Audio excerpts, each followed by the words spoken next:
नमस्कार, आपका स्वागत है। मैं हूं मनीषा गुप्ता। बात आज यहां पर हीरो की करेंगे, जहां पर अगर रफ डायमंड इंडेक्स.com की रिपोर्ट देखें तो उनका कहना है कि इंटरनेशनल मार्केट्स में रफ डायमंड के दाम एक साल के निचले स्तर पर हैं।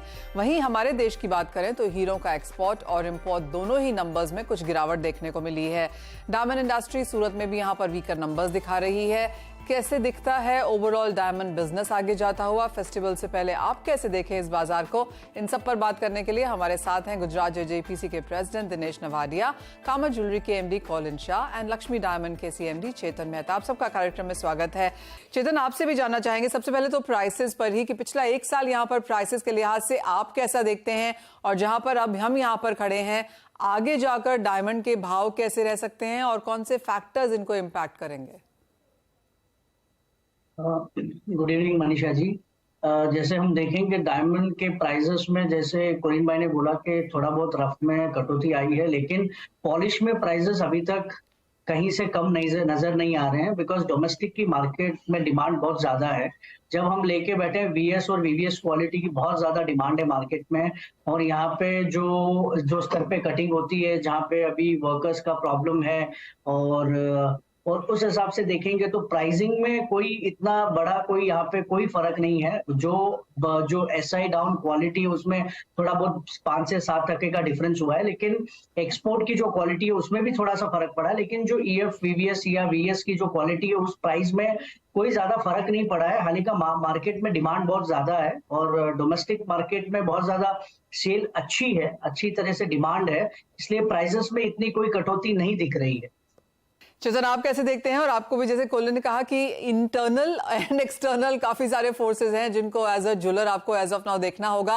ऑब्वियसली काफी सारे पॉजिटिव्स हैं क्योंकि हमने स्टोर एक्सपेंशन आते हुए देखे हैं, बेहतर ज्वेलरी, बेहतर डिजाइन, इतने सारे फेस्टिवल्स अक्रॉस इंडिया हो रहे हैं B2B के हिसाब से भी, तो उसका काफी पुश तो यहाँ पर है ही। लेकिन अगर पिछले साल से कंपेयर करें तो numbers on the slightly on the weaker side है। आप कैसे देखते हैं इस कॉम्पिटिशन को, और आपको क्या लगता है क्या वर्क करेगा बाकी के 2023 के लिए? निशा जी, जैसे कोलिन भाई ने बोला, ये सही बात है कि हमारी इंडस्ट्री को बहुत सारी दूसरी इंडस्ट्री लेके जा रही है, लेकिन मैं ये मानता हूँ कि कहीं ना कहीं उतार चढ़ाव एक फोर्स इन लाइफ में वो होता है। लेकिन मैं हमेशा मानता हूँ, और ये पर्सनल भी ओपिनियन है, कि डायमंड्स की जो डिमांड है हमेशा रही है। फर्स्ट क्वार्टर मैं मानता हूँ बहुत स्लो गया, लेकिन सेकेंड क्वार्टर बेहतरीन सेल हुआ। जैसे अगर हम अभी देखें तो लेटेस्ट जो हमारा एग्जीबिशन हुआ उसमें बहुत सारे ऑर्डर्स आए। जो छोटे ज्वेलरी की डिमांड है डायमंड का, उसकी चमक कहीं कम होते हुए नहीं नजर आ रही है। बिकॉज हम देखेंगे आजकल लोगों ने अपने जो स्टोर है इंडिविजुअल डायमंड स्टोर बनाने चालू कर दिए, तो हो सकता है कि अभी सेकेंड क्वार्टर पुश हुआ है।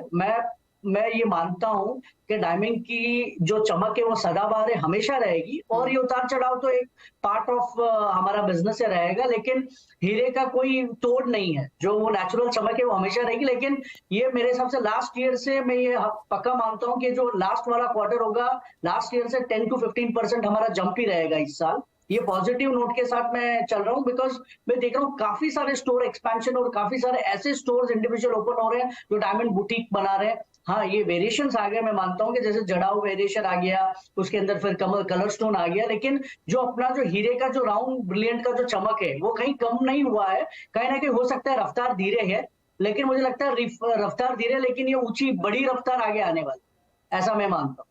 ऑल राइट, यानी कि जो लास्ट क्वार्टर है वो यहाँ पर परसेंटेजेस हाई लेकर आएगा, ये सभी का मानना है, और उससे हम नंबर्स थोड़ा सा इस साल के बेहतर होता हुआ देखेंगे। चेतन, आपने जैसे कहा कि जो वीएस है, वीवीएस कैटेगरीज हैं वो यहाँ पर बेहतर कर रही हैं। हमेशा हर मार्केट का एक ट्रेंड होता है, जैसे कॉलिन भी कह रहे हैं कि जिस कैटेगरी की डिमांड आएगी वहां पर हम प्राइसेस आता हुआ देखेंगे। तो इस बार जिस तरह की तैयारियां हैं, क्या कुछ एज अ डायमंड ज्वेलर आप लेकर जा रहे हैं मार्केट में? जैसे मनीषा जी, मार्केट में जैसे बरोबर कोलिन भाई ने कहा कि जो क्वालिटी की हमारी डिमांड होती है उसके प्राइसेस कभी भी हमेशा मार्केट में थोड़े से अपवर्ड चलते हैं। और हाल ही का जो हमारा जो मेजर मार्केट है वो रोल होता है, और उसके ऊपर हम काम कर रहे हैं। तो वी आर मेजोरिटी हम कोशिश कर रहे हैं कि लाइटर वेट की ज्वेलरी के ऊपर हम अच्छा सा काम करें। वीवीएस वीएस में उसकी मार्केट में बहुत ज्यादा डिमांड है, और उस डिमांड के हिसाब से प्राइसेस वो थोड़े से हाई नोट पे चल रहे हैं। लेकिन आगे जाके मुझे लगता है के प्राइसेस थोड़े से स्टेबल होने के चांसेस है, बिकॉज बहुत सारा अभी एक थोड़ा बुलिश मार्केट है, कहीं ना कहीं जैसे मार्केट में डिमांड है उस हिसाब से प्राइसेस है, कोई स्टेबिलिटी नहीं। जैसे मार्केट में ज्यादा डिमांड जिस चीज के उसके प्राइसेस इट इज लाइक ऊपर नीचे हो रहे हैं, तो मुझे लग रहा है बुलिश है अभी। और लेकिन अभी मुझे लग रहा है थोड़े 1-2 महीने में दिवाली के आसपास मुझे लग रहा है प्राइसेस में एक फाइनल करेक्शन और एक प्राइसेस नोट आ जाना चाहिए। बहुत शुक्रिया आप सभी का साथ जोड़ने के लिए। तो जैसे कहा गया कि डिमांड यहाँ पर है, आने वाली है। इंडियन मार्केट्स की डिमांड अच्छी है, लेकिन एक्सपोर्ट के नंबर्स बहुत जल्दी सुधरते हुए नजर नहीं आते। उनको ऑफ कोर्स टाइम लगेगा, दिवाली के बाद क्रिसमस तक हम वो नंबर्स यहाँ पर आता हुआ देखेंगे। लेकिन एक पॉजिटिव है कि प्राइसेस पिछले 1 साल में गिरे हैं, तो अगर आपको फायदा उठाना है, डायमंड खरीदना है, तो परहैप्स ये सही समय है। और आगे जाके फेस्टिविटीज और वेडिंग सीजन में एक पॉजिटिविटी बनती हुई नजर भी आ रही है। बहुत शुक्रिया कॉलिन, दिनेश जी एंड चेतन जी आपका साथ जुड़ने के लिए और उन तमाम सवालों के जवाब बहुत स्पॉटिंगली देने के लिए भी। इसी के साथ हमें दीजिए इजाजत। आप बने रहिए CNBC आवाज पर।